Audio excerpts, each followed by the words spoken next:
das engenharias surpreenderam mais uma vez. Com trabalhos inovadores e ecologicamente corretos, eles foram destaque no circuito acadêmico. Veja!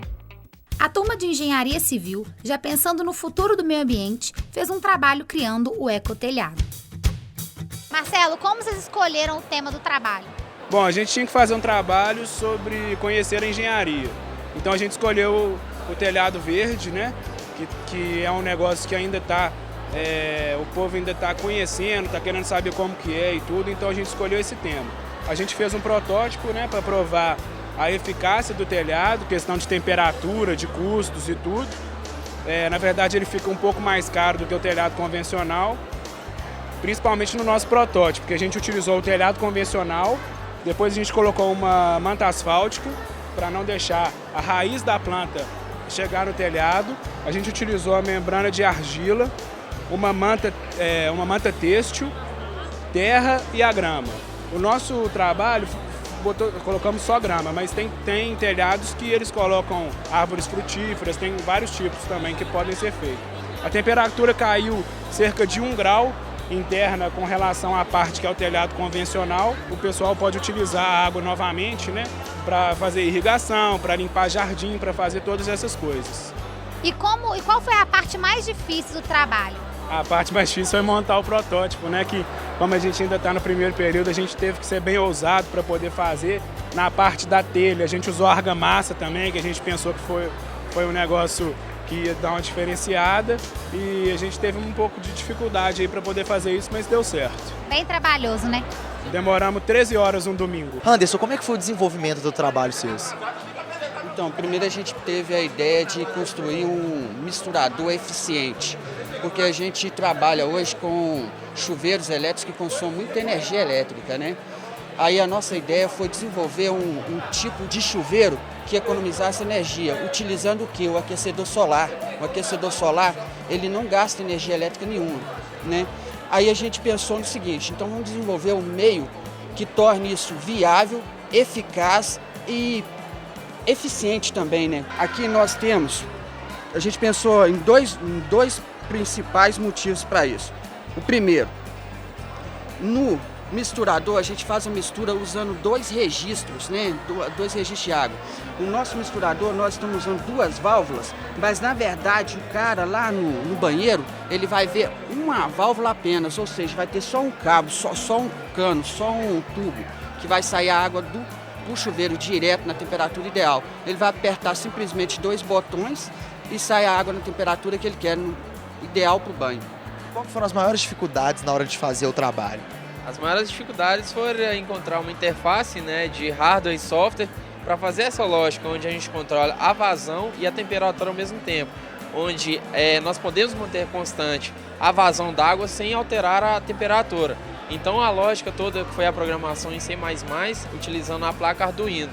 E fazer o acoplamento da válvula, uma vez que o servomotor ele é controlado angularmente e a válvula é uma válvula comum, só de abertura e fechamento. O que nós fizemos? Nós fizemos essa válvula abrir proporcionalmente. Abrindo, a gente deu a angulação que a gente queria para sair a determinada temperatura incluída pelo usuário. E quais são as habilidades que vocês conseguem adquirir na hora que vocês vão fazer o projeto do TIG? As habilidades, primeiramente, os cálculos que são envolvidos, né, cálculo de calorimetria e também a montagem de software e hardware, que é a linguagem C++, que é muito utilizada no nosso curso, e as placas microcontrolador, uma vez que o nosso coordenador nos incentiva muito a trabalhar com microcontroladores do tipo PIC ou Arduino mesmo. E é um trabalho então que acrescenta muito na vida acadêmica, até na profissional mesmo do aluno. Com certeza, isso a gente começa sempre do básico e a cada semestre a gente vem evoluindo mais e mais. Então, com a ajuda dos professores também, a gente consegue desenvolver ótimos trabalhos. Davi, como é que foi o desenvolvimento do trabalho seus? O tema geral do trabalho foi contenção e prevenção de processos erosivos. O grupo teve como intuito estudar a recuperação de áreas mineradas. A gente escolheu 2 lugares específicos de uma área recuperada e não minerada e uma área minerada e recuperada, com o intuito de comparar os 2 lugares. E a gente realizou 2 protótipos, um com a aplicação das biomantas antierosivas que são utilizadas para recuperação, um dos exemplos de recuperação de áreas mineradas, onde teve a aplicação da manta direto no minério sem aplicação de uma cobertura vegetal, que é esse caso aqui. E um outro protótipo que a gente fez com a aplicação de uma cobertura vegetal de terra e a aplicação das mantas para poder elucidar os dois exemplos. Os dois lugares que a gente utilizou para poder estudar, um foi o Parque das Mangabeiras, que foi uma área minerada na década de 60 pela Ferrobel, que é uma empresa municipal, e o outro lugar foi a mina de Águas Claras, que está localizado atrás da Serra do Curral, que é uma área que ela foi minerada e atualmente ainda não foi recuperada. Então esses dois exemplos a gente teve com o intuito de fazer a comparação e ver e estudar a recuperação pelas biomantas de áreas que são mineradas e que têm a obrigação pela empresa depois da recuperação desse espaço. E como é que você acha que o projeto do TIG ele ajuda na sua vida acadêmica e profissional? Primeiro, ele instiga você a realizar uma pesquisa, que é o principal, é o início.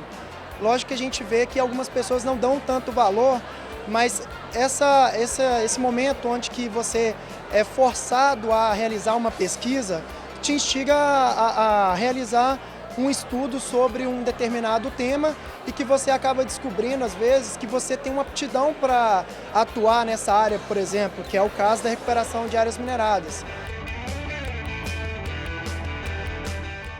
Podia falar um pouquinho sobre o seu trabalho, de onde surgiu a ideia e como que foi desenvolvido? Olha, o nosso trabalho a gente está fazendo, na verdade, o projeto Minibage aqui para a faculdade. A gente está desenvolvendo ele.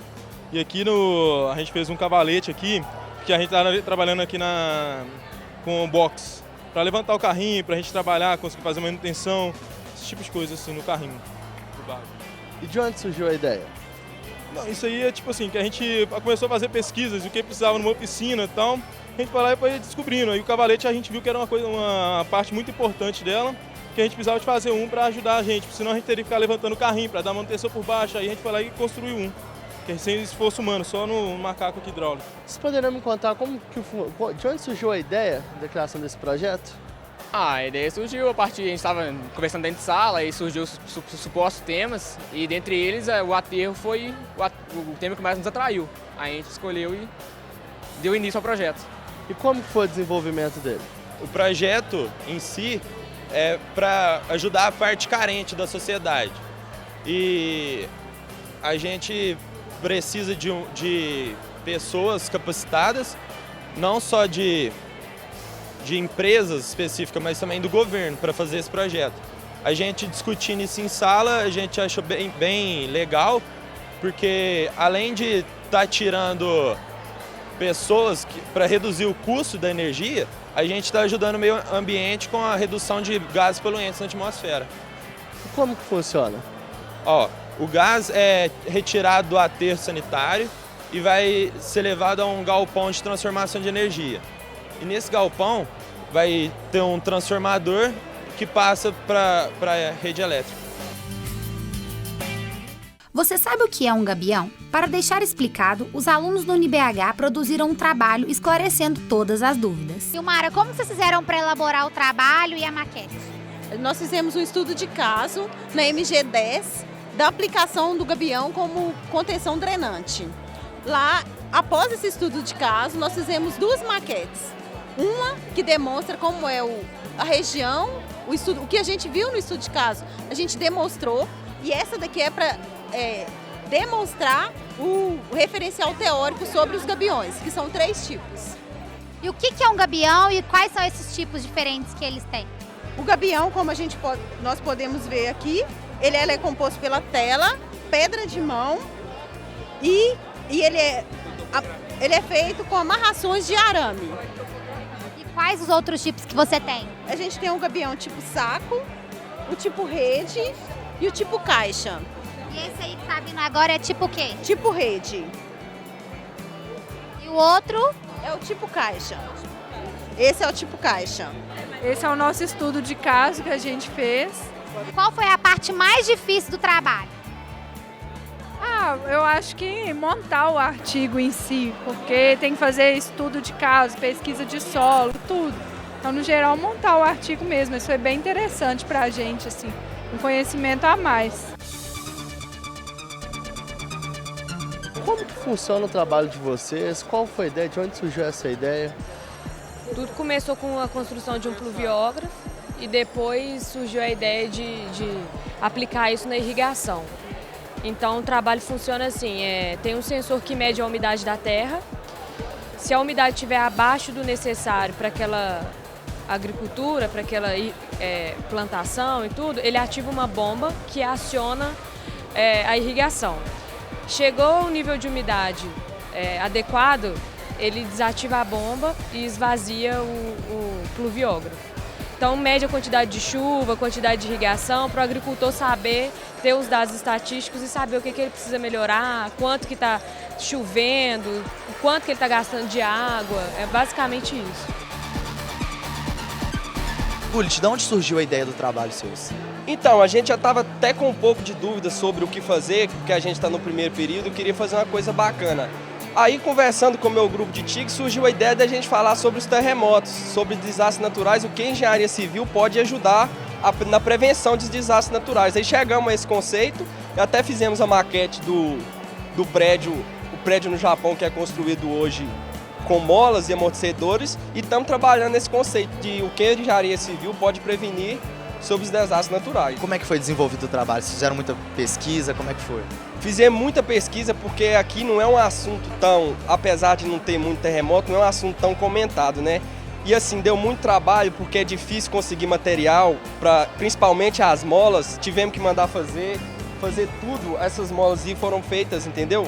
Por encomenda, porque não tinha, e foi muito difícil desenvolver o trabalho, mas conseguimos com perfeição. Você acha que o TIG é um trabalho que ele te ajuda a desenvolver na faculdade e também na vida profissional? Muito, porque a gente tem que fazer muita pesquisa, estudar muito, porque tem que ser um trabalho muito bem elaborado. Tem meninos do nosso grupo muito capazes, impressionante, elaboramos um trabalho muito bem feito. Tem como você mostrar um pouquinho da maquete pra gente? Então, a maquete, primeiro aqui é a base de qualquer sustentabilidade, de qualquer sustentação de prédio. E no Japão tem 4 molas no prédio, que aí o que acontece? Quando tem um terremoto, aí só o prédio que balança, tá vendo? E aí não causa, aí fica assim. Se você perdeu algum programa ou quer ficar por dentro de tudo que rola por aqui, aproveite o nosso intervalo e acesse o nosso site e redes sociais. A gente já volta!